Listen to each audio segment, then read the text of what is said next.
Cuando uno no vive en su país, se siente desprotegido porque no conoce cómo funcionan las cosas. Pero todo se puede aprender, ¿cierto? Yo siempre he sido muy precavido con todo. No me gustan los riesgos, aunque mis amigos me digan que le pongo color. A mí me gusta sentirme seguro. ¿Y para qué tanto?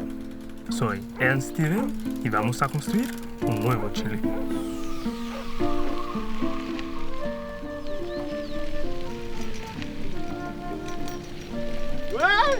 ¡Hola, hola! ¡Cuidado! ¡Ay, ay, ay! ¿Estáis bien?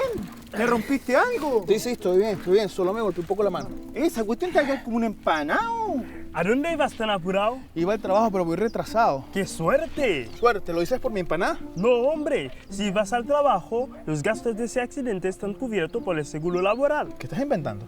Inventando nada. Si tienes un accidente en el trabajo o yendo al trabajo, los gastos de ese accidente están cubiertos por el seguro que pagas al cotizar el sistema previsional. Ay, qué bueno, porque justamente ahorita me está doliendo. No le pongáis tanto color, si ahora tenéis que ponerle pino para mejorarte. ¡Güey! ¡Uy, uy, pe! Conoce más sobre tus derechos escuchando Voz Migrante todos los jueves en el nuevo capítulo de encami.cl.